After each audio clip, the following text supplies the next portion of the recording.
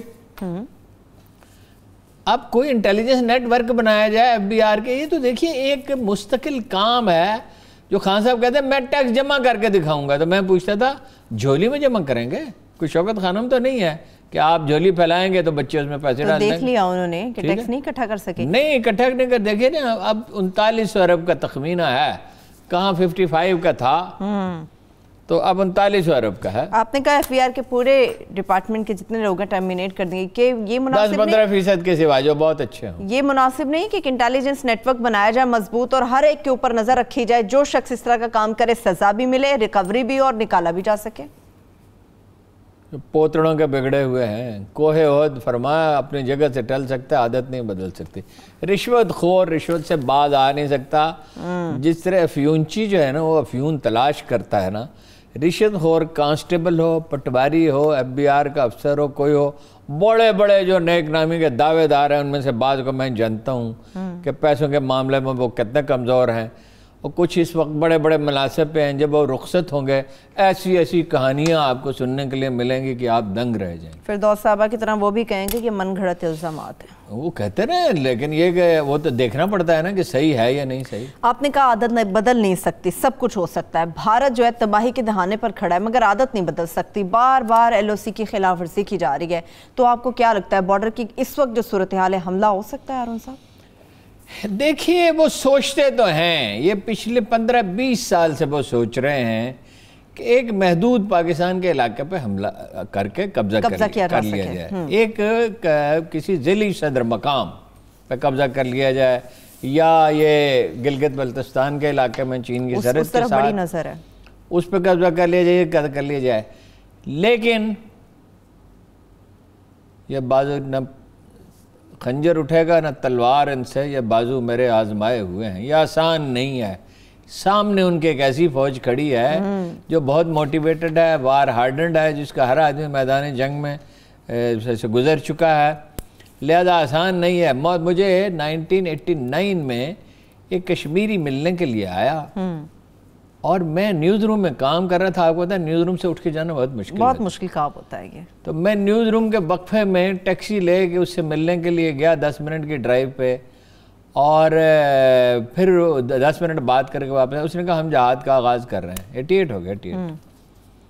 میں نے کہا حالات سازگار نہیں ہیں، انہوں نے کہا ایک ایج ہے مسلمان کا جو کبھی ختم نہیں ہو سکتا، وہ موت کو گلوریفائی کرتا ہے، شہادت اتنا بڑا اعزاز ہے اس کے لیے کہ وہ من یقتل فی سبیل اللہ ہے، جو اللہ کی راہ میں مارے گئے انہیں مردہ نہ کہو، وہ زندہ ہے، انہیں رزق دیا جاتا ہے، ایسا مقام ہے۔ جب آدمی جان سے گزر جاتا ہے نا، جب وہ سمجھتا ہے نا کاد بڑا ہے، اللہ کی خوشنودی بڑی چیز ہے، اور جان دینے پہ تل جاتا ہے، تو زندگی کی ساری رکاوٹیں سمجھ لے اس نے پار کر لی، وہ ایک عام آدمی نہیں رہتا، وہ کچھ سے کچھ اور ہی ہو جاتا ہے، ٹھیک ہے نا۔ تو وہ کشمیر میں تو وہ گرمیاں آئیں گی، سٹرگل بڑھ جائے، آج بھی غائبانہ نماز جنازہ ہوا، وہ کیا کرتے ہیں، بندوں کو مار کے کرونا کا بہانہ کر کے نوجوانوں کو قتل کر کے انہیں دفن کر دیتے ہیں، مگر کشمیر وہ جب کوئی قوم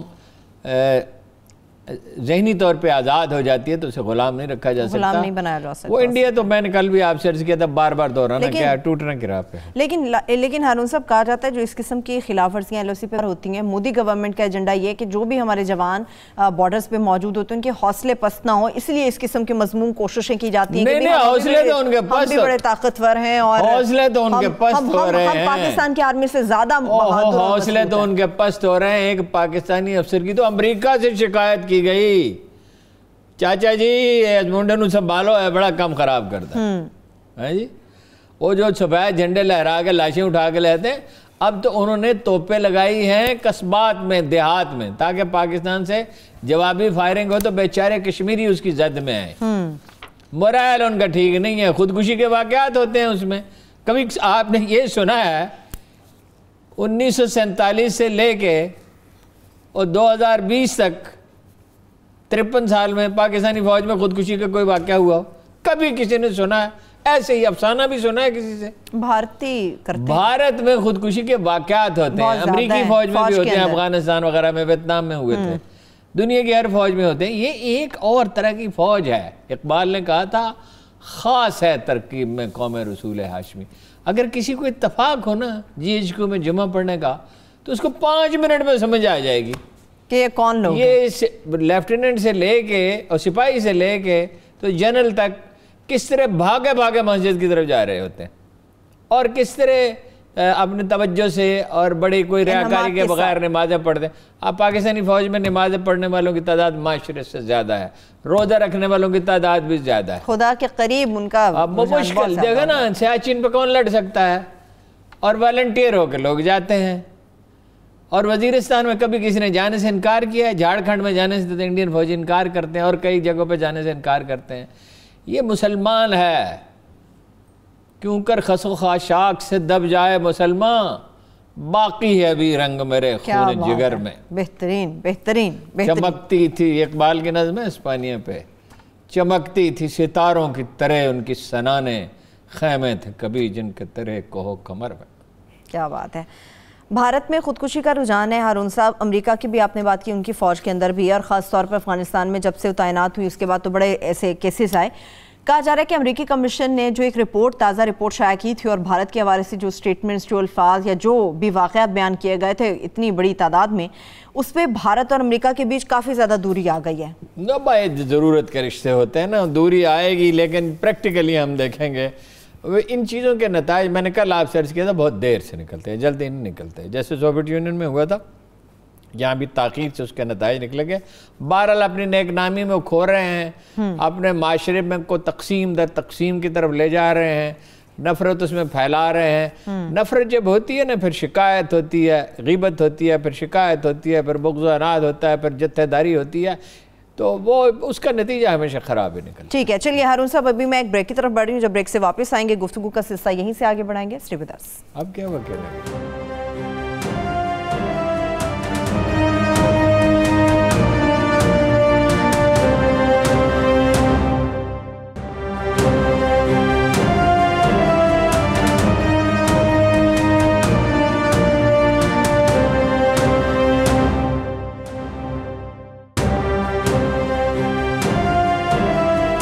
بریک کے بعد ایک بار پھر سے پروگرام میں ہم آپ کو خوش آمدید کہیں گے. اچھا ہارون صاحب، ایک بڑا امپورٹنٹ ایشو ہے جس کے اوپر بڑے لوگ ہیں جو بات کرتے ہوئے تھوڑا گھبراتے بھی ہیں، تو میں چاہ رہی تھی کہ ذرا اس کے اوپر آپ لب کشائی کریں. کاف لیگ نے قادیانیوں کو اقلیتی کمیشن میں شامل کرنے کا جو فیصلہ ہے وہ واپس لینے کا مطالبہ کیا ہے. آپ اس مطالبے کو کس طرح سے دیکھ رہے ہیں؟ یہ تو ایک بچگانہ بات ہے. اقلیتی کمیشن کا مطلب کیا ہے؟ جس میں غیر مسلم شامل ہوں، ہمارے گھر کے ہندو بھائی ہوں، سکھ ہوں، عیسائی ہوں، دوسرے ہوں، جو بھی ہیں، جی جی ٹھیک ہے. تو جب ان کو غیر مسلم قرار دے گے، سوال یہ ہے ان کے کوئی حقوق ہیں یا نہیں؟ انہیں زندہ رہنے کا حق ہے، انہیں کاروبار کرنے کا حق ہے، انہیں رشتے ناطے کرنے کا حق ہے، ان کی جان و مال و آبرو محفوظ ہے. اچھا، یہ اللہ کے رسول کا فرمان ہے غیر مسلموں کی. دیکھیے، قادیانیوں کے معاملے میں اعتراض ایک تھا بس، دوسرا کوئی اعتراض نہیں تھا، جی جی، کہ وہ رسول اللہ صلی اللہ علیہ وسلم کو ختم المرسلین تسلیم نہیں کرتے، اور یہ اللہ کا حتمی فیصلہ ہے کہ قرآن مجید. اعتراض کیا ہو سکتا ہے؟ ایک منٹ، یہ اللہ کی آخری کتاب ہے، یہ اللہ کے آخری رسول ہے، ٹھیک ہے. انہوں نے ایک نبی ایجاد کر لیا. وہ جب گیا نا قادیانی کو بہت بھٹو سے ملنے کے لیے، تو انہوں نے جو فکرہ کہا میں دہرا نہیں سکتا. انہوں نے کہا آپ واقعی سمجھتے ہیں کہ وہ نبی تھا؟ ہاں جی، وہ سخت لفظ کہا. بات یہ ہے کہ جب ان کو غیر مسلم قرار دے دیا گیا تو اب ریاست ان کی جان و مال اور آبرو کی حفاظت کی ذمہ دار تو ہے نا. بالکل ہے. تو اقلیتی کمیشن یہ ڈرتے ہیں مولویوں سے. نہیں ہارون صاحب، حکومت جو ہے نا وہ ڈرتی ہے. اور دوسرا یہ ہے، کاف لیگ سمیت ساری سیاسی پارٹیوں کا مسئلہ کیا ہے؟ وہ چودھری صاحب نے اس پہ نہیں بیان دیا تھا کہ ان کو تبلیغی جماعت کو لاوارث نہ سمجھا جائے. جی جی، ایک تو خیر ان کے بچے ہیں تبلیغی جماعت میں، ایک وجہ یہ بھی ہے بھائی تبلیغی جماعت کو کہ اختیار ہے قانون توڑنے کا. بھائی اگر انہوں نے قانون توڑا اور اس سے نقصان پہنچا ملک کو، ان کو بھی خود کو بھی پہنچا، اور بدنامی ہوئی اتنی جس کی کوئی حد نہیں ہے ان کی. کبھی نہیں ان کی بدنامی ہوئی تھی، یہ پہلی بار ہے. بات یہ ہے کہ اقلیتی کمیشن کا سربراہ کون ہے؟ ڈاکٹر شعیب سڈل، جو دنیا میں ایک علامت ہے، ایک لہکتا ہوا استارہ ہے انصاف کا. جب بھی کوئی مصیبت آ پڑتی ہے اور حکومت عدالت کسی اور پہ انحصار نہیں کر سکتی، تو ڈاکٹر سڈل کو کہا جاتا ہے جی یہ مسئلہ پیدا ہو گیا ہے، جی ملک ریاض کا اور اس کا ارسلان کا، یہ آپ فیصلہ کریں. یہ جناب افغان تجارت کا مسئلہ پیدا ہو گیا، آپ رائے دیں. اقلیتی کمیشن کے سربراہ تو ڈاکٹر سڈل ہیں، اور ڈاکٹر سڈل کے ہوتے ہوئے یہ اندیشہ کیوں ہے؟ اور اس کا کیا مطلب ہے کہ وہ شامل نہ کیا جائے؟ کیوں نہ شامل کیا جائے؟ جس شخص کو دیکھیں، رسول اللہ صلی اللہ علیہ وسلم نے عدل کا ایک اصول کا بیان کیا ہے، اور دائمی طور پر اپنا اس پہ عمل کرنے کا حکم دیا ہے وہ یہ ہے کہ ہر فریق کا موقف سنا جائے گا. ان کا نمائندہ کیا کرے گا کہ اپنا موقف بیان کرے گا, اگر وہ کوئی صحیح بات کرے اس کی سن لی جائے. ان کے ساتھ اختلاف کے لیے یہ ایک نقطہ کافی نہیں ہے کہ وہ نبی آخر الزماں کو تسلیم نہیں کرتے کہ یہ آخری نبی ہیں؟ کیا یہ نقطہ کافی نہیں ہے؟ عیسائی تسلیم کرتے ہیں, وہ تمام پیغمبروں کو. ہندو تسلیم کرتے ہیں, سکھ تسلیم کرتے ہیں. بھائی جو باقی اقلیتوں کے حقوق ہیں ان کے, دیکھیے گزارش یہ ہے کہ جو آدمی رسول اللہ صلی اللہ علیہ وسلم کو ختم المرسلین تسلیم نہیں کرتا, ایمان نہیں لاتا ان پہ, وہ اپنے لیے وہ جانے اللہ جانے, اس کا معاملہ خدا کے سپرد ہے. کوئی شخص جس کو اللہ نے ہوش و حواس عطا کیے ہوں اور وہ اردو زبان بھی جانتا ہو یا پنجابی بھی جانتا ہو, تو وہ جانتا ہے کہ اللہ کے رسول ہی آخری تھے, نہ کبھی ایسا کوئی پیدا ہوا نہ کبھی کوئی پیدا ہوگا. ٹھیک ہے, چلیے مجھے ان کے فضائل معلوم ہیں, اللہ نے کہہ دیا یہ تمہارے لیے نمونہ کامل ہے, یہ ختم المرسلین ہے, اس کی عمر عزیز کی قسم ہے, اس پہ اللہ اور اس کے فرشتے درود بھیجتے ہیں. اس کے بعد اس میں کیا شبہ رہ جاتا ہے کہ ان کے سوا کسی اس کائنات میں آپ کسی درویش صوفی سے بات کریں نا, واقعی جو صوفی ہو, تو وہ کہے گا کہ مجھے تو اس کائنات میں اللہ اور اس کے رسول کے سوا کچھ نظر نہیں. اچھا چلیے ہارون صاحب ذرا میری تصحیح کیجئے, مجھے بتائیے اس کمیشن میں ہونے کے بعد کیا قادیانیوں کو یہ حق بھی ملے گا کہ وہ منتخب ہو سکیں, الیکشن میں حصہ لے سکیں؟ وہ یہ حق تو انہیں پہلے ہی حاصل ہے. ٹھیک ہے, تو وہ مجھے شریک ہوتے ہی نہیں ہیں. کوئی نہ کوئی مسلمان جعلی قادیانی بن کے اس سیٹ پہ قابض ہو جاتا ہے. یہاں پہ ایک اور اختلاف یہ ہے کہ قادیانوں کو ہم اپنا بھی سٹیزن تسلیم کرنے کو تیار نہیں ہے. نقطہ وہی صرف اختلاف ہے نا جی, یہ کیا بات, کیونکہ وہ اپنی تعلیمات کا پھر پرچار بھی کرتے رہیں گے, اسی وجہ سے نہیں کیا پرچار کریں گے. جو وہ قادیانی ہے, جس دن قومی اسمبلی نے یہ ریزولوشن اتفاق رائے سے منظور کر دیا تھا, اور یہ بڑا اچھا ہوا کہ بھٹو کی موجودگی میں ہوا تھا کہ یہ غیر مسلم ہے, اس دن یہ قصہ ختم ہو گیا تھا. مجھے بتائیے ہارون صاحب, تعلیمی اداروں کی بات کرتے ہیں, پرائیویٹ سکولز کی بات کرتے ہیں, فیس 20% کہا جا رہا ہے کہ کم کر دی جائے گی, تو سارے معاملات کس طرح سے طے ہوں گے؟ صحیح فیصلہ ہے, غلط فیصلہ ہے؟ کل بات کریں گے, لیکن فی الحال آپ کو ایک واقعہ سناتا ہوں. شیرا کوٹ ایک جگہ ہے, جی بالکل, لاہور میں بند کے نیچے نشیبی علاقہ, جہاں کوئی سکول نہیں بناتا تھا. وہاں ایک خاتون نے سکول بنایا 2007 میں 5 میں, اور 450 بچے وہاں پڑھتے ہیں. اور وہ کچھ اپنے پیسے, خود تو وہ تنخواہ نہیں لیتی ہیں, اپنے میاں کی پینشن پہ گزارا کرتی ہیں, نیک خاتون ہیں. تو وہ حکومت جو ہے اس کا ایک ادارہ ہے, یہ ایجوکیشن فاؤنڈیشن پنجاب حکومت کا, تو وہ انہیں دیتے تھے پیسے 850 روپے فی بچے کے حساب سے. آپ کو پتہ ہے نا کہ پنجاب میں اسکول کم ہوتے جا رہے ہیں, 60,000 سے 51,000 رہ گئے. یہ شہباز شریف صاحب کا آئیڈیا تھا. شہباز شریف کہتے ہیں سڑک بنے, پل بنے, انڈر پاس بنے, سکول کیا ہوتا ہے, یہ کیا چیز ہے, یہ کیا دنیا نہیں جانتی ہے. سیمنٹ سے کافی محبت رہی ہے ان کی. اچھا, تو وہ ابھی تک انہیں پیسے مل رہے تھے 250 بچوں کے لیے, اب 2 مہینے سے روک دیے ہیں, اور وہ پریشان ہیں. تھوڑے بہت ڈونیشنز تو ملتے ہیں, اب آپ 20% تنخواہیں بھی کم, اس کی فیسیں بھی کم کر دیں. اب وہ تو خیر فیسیں میرا خیال ہے لیتے ہی نہیں ہیں, برائے نام کچھ فیس ہوتی ہے, ڈونیشنز پہ ان کی ہوتی ہے. وزیر تعلیم سے انہوں نے چودھری پرویز الہی سے جا کے ملی, ان سے کچھ ان کی جان پہچان تھی, اور انہوں نے بولا, جانتے تھے بھائی معروف خاتون ہیں اور بہت خدمت گزار ہیں, اور لوگوں اپنی زندگی وقف کر رکھی ہے بچوں کی تعلیم کے لیے. ایک چھوٹے پیمانے پہ سمجھیے, جیسے عیدی فاؤنڈیشن ہے, جیسے عمران خان فاؤنڈیشن ہے, جیسے ادیب رضوی ہے, جیسے غزالی فاؤنڈیشن ہے, تو یہ ایک چھوٹے پیمانے کا, مگر کام تو وہی ہے, اور جس سے اچھا تو کوئی کام دنیا میں ہے نہیں. اب 2 ماہ سے ان کے پیسے بند کیے ہوئے, نہ فیبری میں دیے نہ مارچ میں دیے. اچھا, تو وہ بہت سخت پریشان تھی. مجھے انہوں نے فون کیا, میں نے کہا کوشش کریں گے. مراد صحیح کیا نام ہے وزیر تعلیم کا, مراد راس, نہیں مراد راس صوبائی وزیر تعلیم جو ہیں, جی ان کو ڈھونڈیں گے, ان سے بات کریں گے, ان کی خدمت میں حاضر ہوں گے کہ بھائی بچے کسی اور جگہ سے ڈھونڈنا ہی نہیں, کوئی ایسی بات نہیں, ملانے میں اچھے ہیں.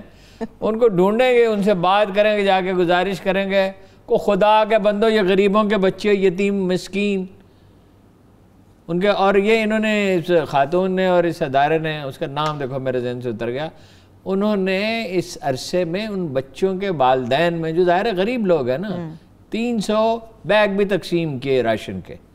تو یہ ویلفیئر کرنے والے ادارے ہیں, ان کے تو پیسے بند نہ کرو. ویسے تو مرکزی حکومت نے اس کے بھی پیسے روک دیے تھے جو انہیں ملتے ہیں اخوت والوں کو, تو وہ تو پھر بعد میں جاری کر دیے. وہ سرکاری کاروبار ایسے ہی ہوتا ہے. ٹھیک ہے. اب آپ اس میں اسکولوں میں کئی طرح کے اسکول ہیں. مثلا آپ کو بتایا تھا ہم نے بھی ایک اسکول بنایا رحیم یار خان میں, جس کا ایک ڈائریکٹر میں بھی ہوں. اب اس کے تو اخراجات ہی پورے کرنا مشکل ہے. اس میں کچھ نہ کچھ پیسے ڈالتے ہیں تو وہ اسکول چلتا ہے, ورنہ نہیں چل سکتا. اور رزلٹ اس کا کتنا ہوتا ہے, یہ جس رزلٹ کا اسکول کا میں نے ذکر کیا, اس کا 100% رزلٹ ہوتا ہے. شیرا کوٹ والا اسکول کا 100% رزلٹ ہوتا ہے. باقی تفصیل میں پھر بعد میں بتاؤں گا. اچھا, ہمارے ہاں بھی تقریباً 100% ہی ہوتا ہے. یعنی یہ بہت, یہ جو موٹیویٹڈ ٹیچرز ہیں نا, جو غزالی فاؤنڈیشن یا تعمیر ملت فاؤنڈیشن وغیرہ ہیں, ان کو کون چلا رہا ہے؟ ان کو اللہ ہی چلا رہا ہے. ٹیچر موٹیویٹڈ ہیں, ان کو بہتر تنخواہیں ملتی ہیں, وہ نہیں جاتے. اچھا, ان ایڈمنسٹریشن جو لوگ چلا رہے ہیں وہ بیچارے اپنا وقت دیتے ہیں, ایک دروازے پہ جاتے ہیں, مجھے بھی آئے دن میسج ملتے ہیں آپ کچھ مدد کریں. تو بات کریں ان کی. ان سے میں نے محترمہ سے کہا ہے اکاؤنٹ نمبر بھیجیں, تو کل ان کا اکاؤنٹ نمبر ہم دیں گے. میں دیکھ کے بھی آؤں گا وہ اسکول انشاءاللہ, اور وزیر تعلیم سے انشاءاللہ بات. ٹھیک ہے. اچھا, خبر ابھی یہ آ رہی ہے کہ اسد کیسر صاحب ہیں اسپیکر قومی اسمبلی, ان کو کرونا ہو گیا ہے. ان کا بیٹا اور بیٹی بھی مبتلا ہو گئے اس بیماری میں. اس میں کیا کہا جا سکتا ہے؟ اللہ تعالیٰ انہیں صحت کاملہ عطا فرمائے. آج عمران خان صاحب ایک اور اس سے پھر ظاہر ہوتا ہے کہ ہر شخص کو انتہائی احتیاط کرنی چاہیے.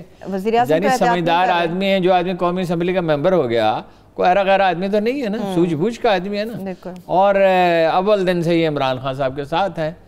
اور جو پہلا قابل ذکر جلسہ ہوا تھا جہانگیرہ میں, جس دن ہم نے اب لوگوں کی آنکھوں میں چمک دیکھی, 2005 کی بات ہے, وہ اس جلسے کا اہتمام انہوں نے کیا تھا. اسد کیسر صاحب نے. اسد کیسر صاحب نے کیا تھا. یہ ایک اسکولوں کا نظام چلاتے تھے, متحرک آدمی ہیں بہت. حالانکہ مجھے یاد ہے جب یہ نیشنل اسمبلی کے اسپیکر بننے آئے تھے تو بڑا کرٹیسزم ہوا تھا اسد کیسر صاحب پہ, کہاں سے آئے ہیں, کس طرح سے آ گئے ہیں, کیسے ہینڈل کریں گے نیشنل اسمبلی. اور ماشاءاللہ بڑے اچھی طریقے سے سڑک سے آئے تھے, کار پہ بیٹھ کے, کوئی ایسی بات نہیں, کوئی عجوبہ نہیں ہے, کسی درخت سے چھلانگ لگا کے نہیں اترے. چلے اللہ تعالیٰ ان کو صحت دے. سمجھداری سے چلایا انہوں نے, کوئی قومی اسمبلی کو ایسا نہیں. ایک زمانے میں عمران خان صاحب ان سے ناراض ہو گیا تھا, لیکن وہ اس وقت یہ موقع نہیں. اچھا, کچھ لوگ عمران خان صاحب سے ناراض ہیں کہ آج وہ اسلام آباد میں ایک تقریب میں گئے ہیں, کچھ طبی حالات کے حوالے سے شاید کوئی تقریب تھی اسلام آباد میں, تو سماجی فاصلے کا وزیر اعظم نے خود خیال نہیں رکھا, تو عوام سے کیا توقع کرتے ہیں؟ انہیں خیال رکھنا چاہیے. ظاہر ہے الناس علی دین ملوکہم, لوگ اپنے حکمرانوں کے راستے پر چلتے ہیں, بائی ایگزامپل لیڈ کرنا چاہیے. بالکل. ویسے جنرلی تو وہ خیال رکھتے ہیں, لیکن آج وہ نہیں رکھ سکے, اس طرح سے تنقید بھی ہو رہی ہے. جاتے جاتے میرے پاس لاسٹ 3 منٹ سے ہارون صاحب, خبریں یہ ہے کہ پنجاب کے اندر کل سے نیا بلدیاتی نظام 2019 نافذ ہو جائے گا. بلدیاتی نظام کے حوالے سے ہمیشہ بات کی جاتی ہے. نافذ کیا ہو جائے گا؟ الیکشن ہوں گے تو نافذ ہوگا, ورنہ کیا نافذ ہوگا؟ بلدیاتی الیکشن کے بغیر کوئی جمہوریت نہیں ہے. یہ صوبائی حکومتیں جو اختیارات پہ سانپ بن کے بیٹھی ہیں, جب تک بلدیاتی ادارے نہیں بنے, جب تک 2 چیزیں نہیں ہوں گی, اس وقت تک اچھی قیادت نہیں پیدا ہو سکتی. جیسے کہ ہارون صاحب, ایک تو یونین ہے یونیورسٹیوں میں, لیکن وہ اس طرح نہیں ہونی چاہیے جیسے پہلی تھی کہ سیاسی پارٹیوں کے کی پراکسی ہو اور واپس میں لڑتے رہیں اور اسلحہ لے جائیں. اس کا کوئی نہ کوئی طلبہ کی نمائندگی کا نظام ہونا چاہیے. ایک تو وہاں سے قیادت پیدا ہوتی ہے, لیکن اس سے بھی کئی گنا زیادہ بہتر قیادت بلدیاتی اداروں سے آتی ہے. فخر امام کہاں سے آئے تھے؟ ایک بلدیاتی ادارے سے آئے تھے. کہہ رہے ہیں یونین کونسلز ختم کر رہے ہیں, یونین کونسلز بتایا جا رہا ہے ختم کر رہے ہیں. اب نہیں, وہ تو نیا نظام ہے, وہ تو لمبی بحث. اگر آپ نے مجھے بتایا ہوتا تو میں اس کی تیاری کر کے آتا. بلدیاتی نظام دیکھیے نا, جو پختونخوا میں انہوں نے بنایا, اس کے خاطر خواہ نتائج نکلے ہیں. اسے 30% بجٹ دیا ہے. سندھ میں تو انہوں نے سارے اختیارات سے لے لیے. سندھ میں تو اگر زرداری صاحب کا بس چلے تو وہ کہیں کہ بھئی رات کو میں ٹیلی ویژن پہ بتایا کروں گا, اتنے بجے سونا ہے, اتنے بجے اٹھنا ہے. اور اب نہیں, رنجیت سنگھ کی تیرے آمدن کا 1/4 حصہ وصول کریں, وہ کہتا 1/4 حصہ, ویسے 33% وصول کرتا تھا. اچھا. اور مغل بھی 1/4 وصول کرتے تھے. زمین جو ہے ریاست کی ملکیت ہوتی تھی. اب تو آبیانے کے پیسے بھی نہیں دیتے ذمہ دار. صحیح. اچھا ہارون صاحب، آپ نے یونینز کے حوالے سے بات کی ہے تو خبریں جو میرے پاس ہیں جو میں پی آئی کے حوالے سے پڑھی تھی، ایک تو ارشد ملک صاحب کے حوالے سے ہم نے جو گفتگو ہمیشہ کی ہے تو ماشاءاللہ سے بڑے اچھے طریقے سے اس کو لے گئے ہیں. بتایا جا رہا ہے کہ جو آفیسرز کے ایسوسی ایشن ہے وہ جو پی آئی کے اندر یونین کانسلزن کو ختم کرنے کے راستے میں سب سے بڑی رکاوٹ بن گئی ہے. وہ سارے رکاوٹ ہے. پی آئی اے میں بہت سی مافیاز ہیں. اس کو اسینشل سروس قرار دے دیا ہے 6 مہینے کے لیے، اور اس کو بڑی تعریف بھی کی ہے کہ بھائی یہ 27,000 پاکستانیوں کو لے کے آئے اور اپنی زندگیوں کو خطرے میں ڈالا. یہ خدمت کی بات جو اچھا پہلو ہے.